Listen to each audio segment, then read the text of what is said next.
Third point की अगर हम लोग यहाँ पे बात करेंगे दोस्तों, ट्रम्प का और कौन सा प्लान है दोस्तों, तो कॉर्पोरेट टैक्स को घटाना।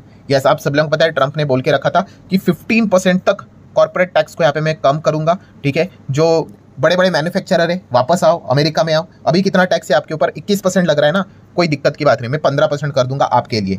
सो हमारे देश में आ जाओ, मैन्युफैक्चर यहाँ पे करो, नौकरियां यहाँ पे जनरेट होगी। ठीक है, इस प्रकार के पॉइंट उन्होंने बोल के रखे थे, तो कॉर्पोरेट टैक्स के ऊपर फोकस रखना पड़ेगा। अगला पॉइंट नंबर 4 की भी अगर मैं बात करूं तो वो भी इसी से रिलेटेड ही है, कॉर्पोरेट टैक्स को लेकर। पहले तो उन्होंने नॉर्मल बात बोल दी कि भाई आप अमेरिका में आओ, 21% नहीं टैक्स लगाएगा आपके ऊपर, हम 15% ही लगाएंगे। फिर बाद में उन्होंने उसमें क्या कर दिया, धमकी भी जोड़ दी।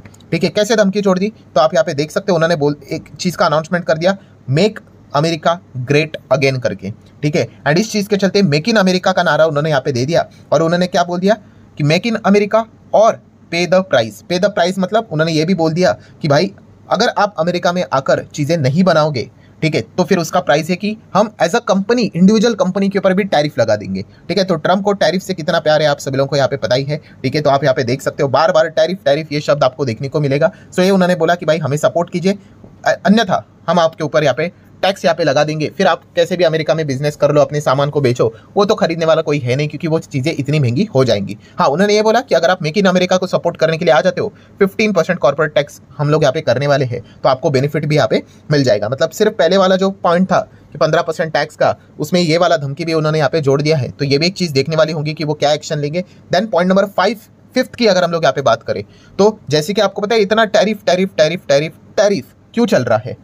सो दोस्तों आप सभी लोगों को पता है, एक तराजू की साइड वो यहाँ पे हल्की कर रहे हैं, तो दूसरे तराजू की साइड बढ़ाने के लिए। ठीक है, मतलब इन चीज़ों को बैलेंस करके चलना पड़ेगा कि यहाँ पे अगर हम लोग बात करें तो ट्रम्प ये जो टैरिफ है, इतना पैसा जो वसूल करेंगे, उनको इतना पैसा मिलेगा, उससे वो करेंगे क्या। तो दोस्तों उन्होंने एक प्रॉमिस किया था, किस चीज़ को लेकर, इनकम टैक्स को लेकर। सो उन्होंने बोला था अमेरिका के सिटीजन्स को, लोगों को, कि अगर मैं चुन के आया, ठीक है, सो मैं आने वाले समय में क्या करूँगा कि इनकम टैक्स को ही 0 कर दूंगा। ठीक है, इनकम टैक्स किसी को पे करने की जरूरत नहीं होगी अगर मैं चुन के आया तो। इस प्रकार के स्टेटमेंट्स उन्होंने बोलकर यहाँ पे रखे हुए थे, एंड इसलिए हर कोई अभी यही कह रहा है, क्या डोनाल्ड ट्रंप अभी अबॉलिश करेंगे इनकम टैक्स इधर अमेरिका में। एंड अगर वो ऐसा यहाँ पे करेंगे तो ऑब्वियसली उसके लिए जो दूसरा तराजू है वो भरना चाहिए, एंड इसीलिए वो टैरिफ टैरिफ लगातार यहाँ पे करते जा रहे हैं। तो ये एक पॉइंट हम लोग को देखने को मिल रहा है। काफ़ी सारे कॉर्पोरेट्स को भी वो यहाँ पे मतलब लुभाने की कोशिश करे, वो बता रहे कि देखिए मैं इनकम टैक्स को यहाँ पे 0 कर दूंगा, तो लोगों के हाथ में पैसा बच जाएगा। आप यहाँ पे आओगे, 21% नहीं 15% ही आपके ऊपर टैक्स लगाएगा, तो ज़्यादा आप चीज़ें बनाओ, डिमांड भी यहाँ पे बढ़ने वाला है। तो इस प्रकार के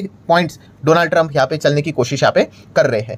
देन हम लोग बात करेंगे पॉइंट नंबर 6, जो कि काफ़ी सरप्राइजिंग था। ठीक है, सारी चीज़ें तो ट्रंप ने भाई इलेक्शन से पहले भी बोल के रखी थी कि मैं इनकम टैक्स को ये करूंगा, टैरिफ से मतलब कुछ ना कुछ तो ये बातें उन्होंने बोल के रखी थी। देन एक सीधा out of the box point हम लोग को देखने को मिल गया, जिस चीज़ के चलते हर कोई शॉक रह गया, एंड वो है मिडल ईस्ट से रिलेटेड डोनाल्ड ट्रंप का हिडन इंटरेस्ट। यस, गाजा को लेकर आप सभी लोगों ने देख लिया कि डोनाल्ड ट्रंप ने एकदम ही शॉकिंग स्टेटमेंट यहाँ पे सामने रख दिया। क्या बोला उन्होंने कि भाई हम तो सीधा गाजा को अभी लेने ही वाले हैं, ठीक है, टेक ओवर कर लेंगे, और वहाँ पे जो पैलेस्टीन जो लोग हैं उनको यहाँ पे निकाल देंगे करके। ठीक है, तो इस चीज़ के चलते अभी हम यहाँ पे कह सकते हैं काफ़ी कुछ रैटल हम लोग को मिडल ईस्ट के एरिया में देखने को यहाँ पे मिल सकता है, क्योंकि हर कोई सरप्राइज यहाँ पे होते हुए देखने को मिल चुका है। इस प्रकार के और भी सरप्राइजेस हम लोग को देखने को मिल सकते हैं। हालांकि हम कह सकते हैं कि जो जॉर्डन के जो किंग है उन्होंने फिलहाल रिजेक्ट कर दिया ट्रंप का प्रपोजल, बिकॉज उन्होंने बोला कि पैलेस्टाइन जो भी लोग वहाँ पे रहते हैं पैलेस्टाइन वाले, ठीक है, गाजा में, उनको हम लोग डिस्प्लेस कर देंगे एंड वहाँ पे एक नया शहर बसाएंगे एंड उनको वापस एंट्री नहीं देंगे।